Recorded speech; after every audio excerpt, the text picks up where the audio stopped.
Oh, mga kabunyog, live na po tayo. Ito, binulgar ni dating Senate President Vicente Soto o Tito Soto kung bakit ginawang committee chairman si Jinggoy kahit nakakulong. Actually, hindi lang yan si Jinggoy, pati si Marcoleta. Maraming nagre-react dyan eh. Bakit daw ginawang committee chair, binigyan pa rin ng committee chairmanships itong si Jinggoy Estrada at saka si Marcoleta, ay paano ka makaka-preside sa meeting sa session ng komite o sa hearing ng komite kung nakakulong ka? Si Jinggoy Estrada kasi ginawang Senate Committee Chairman ng Senate Committee on Electoral Reforms. Mga kabunyog, Political and Electoral Reforms Committee Chairman itong si Jinggoy.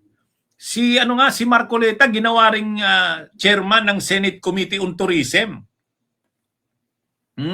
Kaya maraming nagre-react. Paano naman sila magiging chairman? Paano nila magagampanan ang pagiging chairman ng komite? Itong si Marcoleta, Senate Committee on Tourism, chairman. Si Jinggoy naman, Senate Committee on Political and Electoral Reforms. Paano naman nila magagampanan yan na nakakulong sila? O ngayon, ibinulgar ni Soto. Yan nakalagay dyan sa Daily Tribune. Jinggoy, given chairmanship to continue staff payroll. Yan pala yung dahilan. Yan pala yung dahilan, Kabunyog Erwin Varela, BG Badjola. Yan pala yung totoong dahilan. Bakit binigyan pa rin, Rogelio Manansala, nakalive po tayo. Bakit binigyan pa rin ng chairmanship ng komite, Kabunyog Nomer Evangelista, bakit binigyan pa rin ng committee chairmanship si Jinggoy na wala naman, nakakulong? Ang reason o ang dahilan, binunyag ni Tito Soto, to continue staff payroll.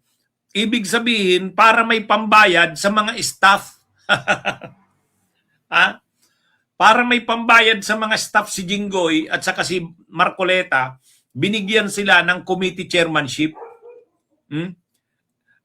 Matindi pala talaga yan, mga kabunyog, Juby Abala, good evening, kumusta po kayo dyan sa Luxembourg? Ang ibig sabihin yan, mga kabunyog, ang ibig sabihin yan, maraming staff si Jinggoy, maraming staff si Marcoleta. Ay ngayon, kasi, ang rule kasi dyan, mga kabunyog, sa Senado at sa Kongreso, kapag chairman ka ng isang komite, mag-hire ka ng dagdag mong staff doon. Yung sa office mo, mayroon ka ng staff doon. Pero, mayroon ka pang dagdag na staff kapag chairman ka ng komite kasi matrabaho din sa komite. Siyempre, kung yung komite na yan hawak mo, ikaw ang chairman dyan, mag-hire ka ng dagdag na staff dyan sa komite na yan kasi chairman ka niyan.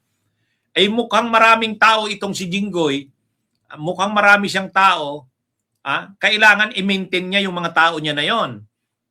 Para ma-maintain niya ang mga tao na yon, binigyan siya ng committee chairmanship at dahil chairman siya ng isang komite, may karapatan siyang mag-hire ng mga staff doon.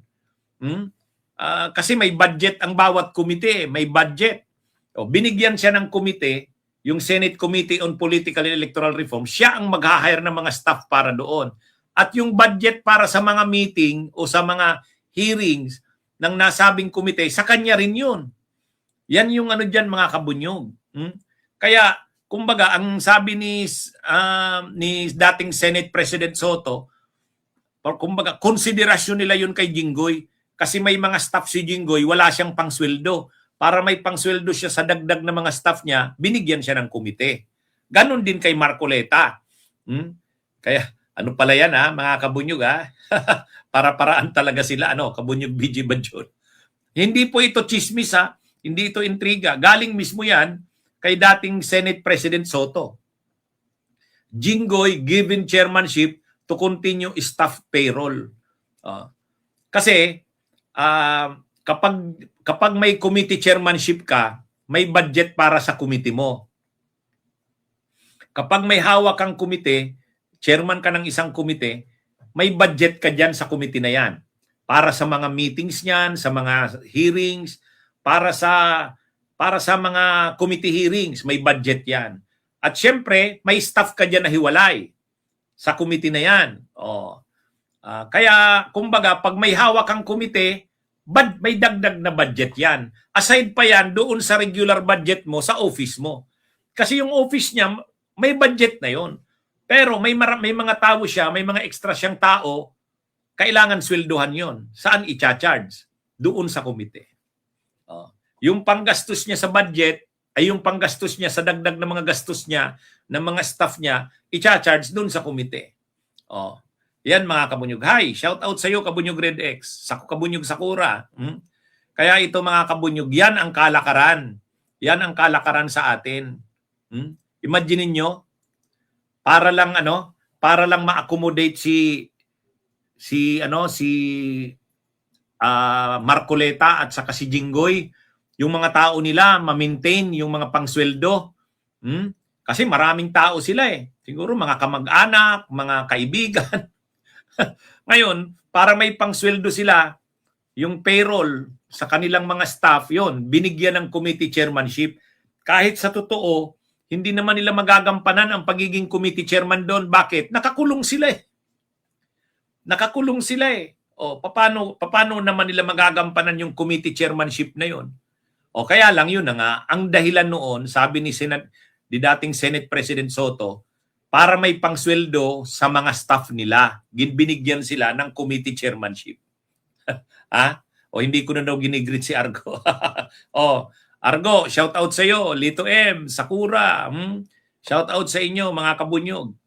Kay sino pa bang hindi ko nag-greet? Sila Erwin Varela, nag-greet ko na sa kasi Joey Abala. Yan mga kabunyog. Kaya matindi dapat hindi na yan binibigyan ng committee chairmanship. Bakit naman bibigyan mo ng committee chairmanship? Hindi naman nila matatrabaho yan bilang chairman. Yun na nga. Kapag chairman ka kasi, ikaw ang may control ng komite. Pati yung pondo dyan, sa'yo. Yan yung dyan mga kabunyog. Yan yung kalakaran. Kaya, bulok kabunyog Han Bimoriday. Kumusta po kayo dyan sa Australia?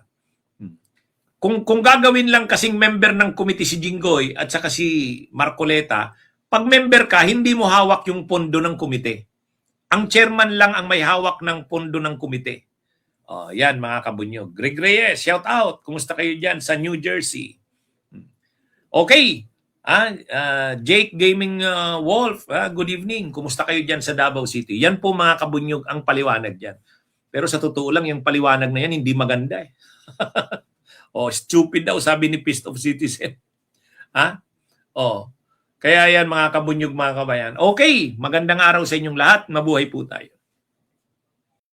Bunyog, bunyog, halikan na kasama ka. Bunyog, kapag buklod ay may pag-asa. Luzon, Visayas, Mindanao, isa ang pananaw. Sa bagong Pilipinas ang bunyog isisigaw. Bunyog.